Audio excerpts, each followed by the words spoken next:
welcome to my channel. You can call me Steph.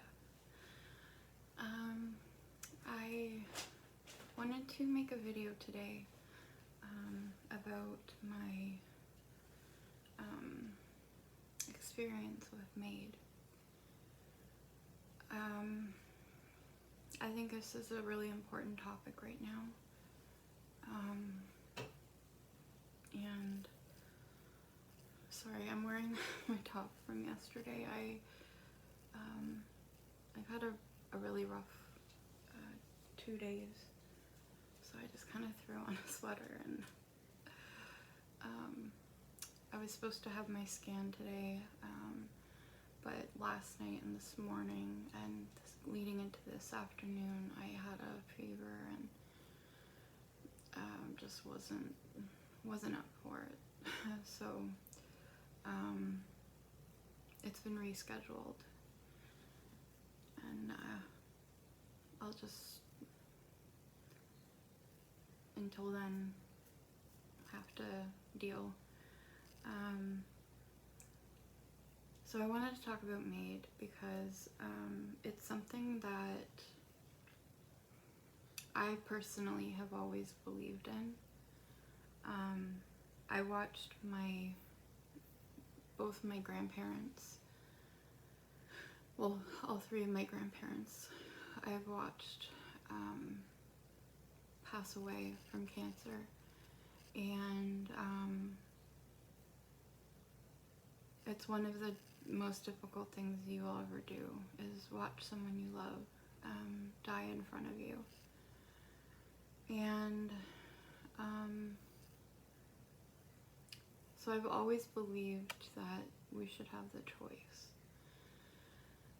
And in 2020, I believe it was 2020, I wrote a letter to the MPs who were going to pass this in, is it the House of Commons? I'm not really sure, but the whole, like, I can't, oh my goodness. Sorry about that. Wait. 1 second, oh my gosh. Wait. What did I tell you? We don't do that. Leave sister alone. I'm so sorry. He likes to aggravate her, and then she gets all frazzled. So,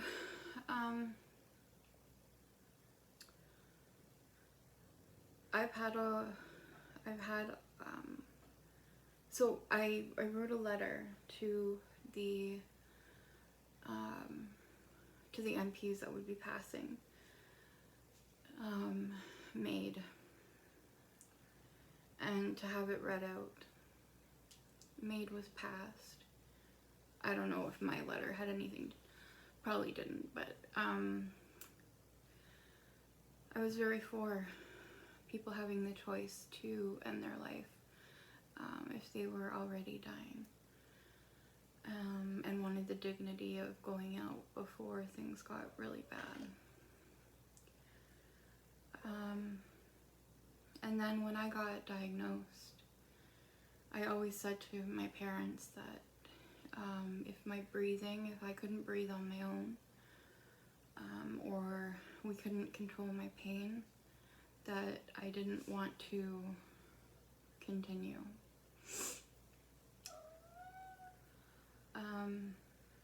Come to fall of last year,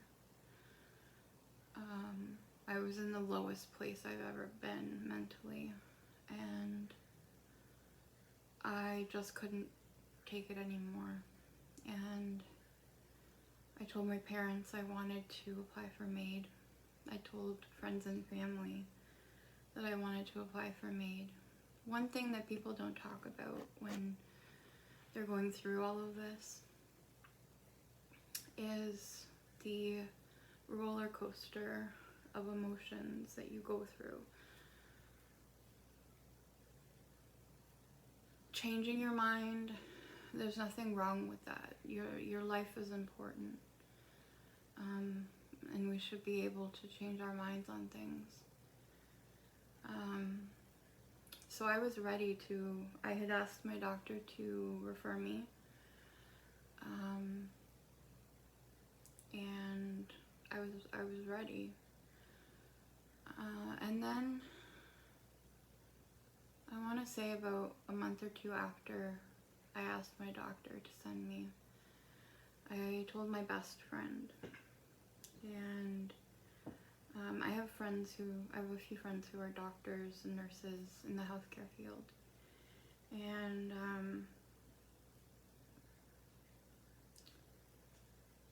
she respected my decision, but she sent me some things and said, just take a look, read about what I have to show you. And then I started watching more and more videos on YouTube of people who were, just diagnosed with MS or were veterans and had severe PTSD, stuff like that. All of these people coming out saying, like, I was offered MAiD, like, right off the bat. Then I started hearing about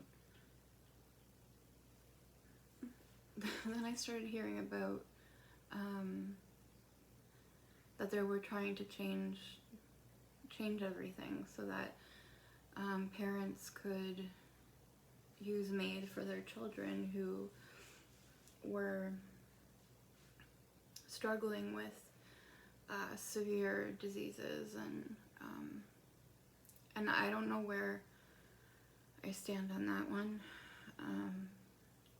But I just started to notice that a lot of the things that were happening were very similar to an experience that I went through. They were very predatory in the way that they were going about rolling out MAiD. And I've been someone who has been for MAiD, like I said, for a long time. So when I started seeing this and started researching more and more, it honestly started to turn me off of the whole thing, whether I was suffering or not. And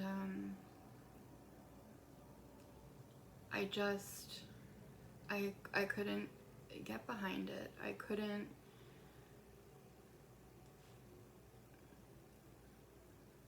The decision had to be mine, and I didn't feel like,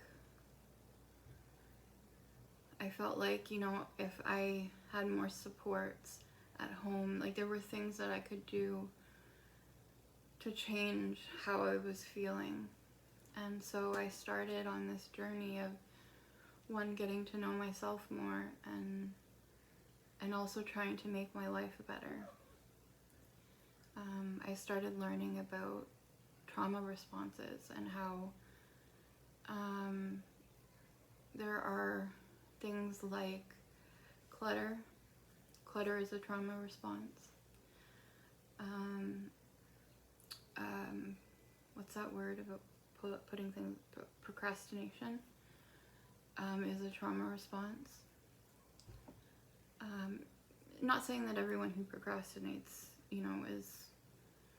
is going off a trauma response, but there are certain things that I could see that I thought, if I can change this in my life and heal some of what I had gone through, that maybe life would look a little bit different for me.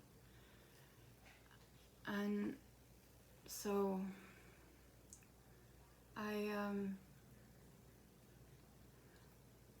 at this point in my life right now, I have changed my mind about MAiD. And not to say that, in a couple years' time or, a year's time, that things will get really bad and I won't want and I won't want to continue, and I'll want to go through MAiD, but there are still things that I need to work on until I can say to myself, like, I've done everything I can, and I want out.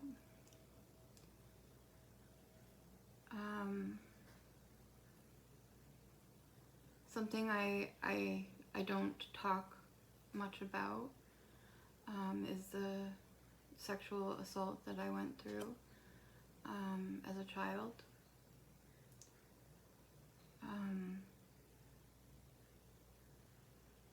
I only remembered bits and pieces that didn't make sense, memories that didn't make sense. And then last year, right before the new year,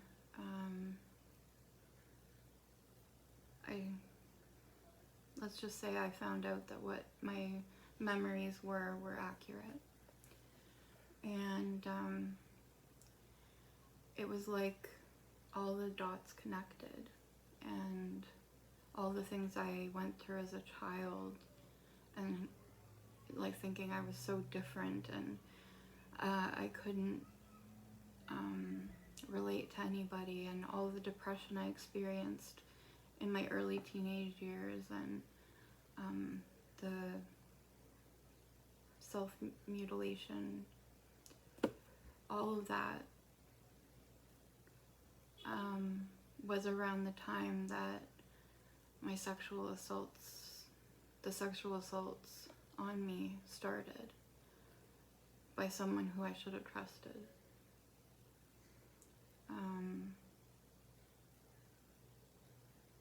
So it's been a hard run, but I'm so proud of myself for sticking to it and healing parts of myself, and starting to tackle areas of my life that I had always just put off, because I didn't want to go into it. So I don't want to change anyone's mind about MAiD. I think it's a personal choice, but I just want people to be more aware that there is influence, there is government influence with MAiD. And when you start to talk to people more, you start to hear the stories and hey, don't do that. You start to hear the stories, and you start to understand things a little bit more. So that's what I wanted to talk to you guys about today. I have so much stuff that I have gone through that I want to share with you all, and I'm listening to my intuition. You know, I was laying on the couch watching Law and Order SVU, and I just had this like nagging feeling to come pick up my iPad and start recording to share this with you. So if you have any questions or comment, please leave them below. I love interacting with you guys. I just think it's the greatest thing. So please comment, like the video if you liked it, subscribe if you want to hear more of my stories and see more of my life. I didn't even start my video with so for anybody who is new here, which I'm sure most of you are, I do have dentures. Your eyes are not deceiving you. I have a progressive neurodegenerative disease, and the medications are really terrible. Ruined my teeth, and my bones are not in great shape. So yeah, that's why I wear dentures and I have no teeth. But yeah, I'd love to hear from you guys. and maybe your experiences or your thoughts. Tomorrow's Friday, so what is it? TGIF. Thank God it's Friday. I hope you have a great weekend. I'm going to the cottage on Saturday. For the first time since we closed in October, so I'm so excited.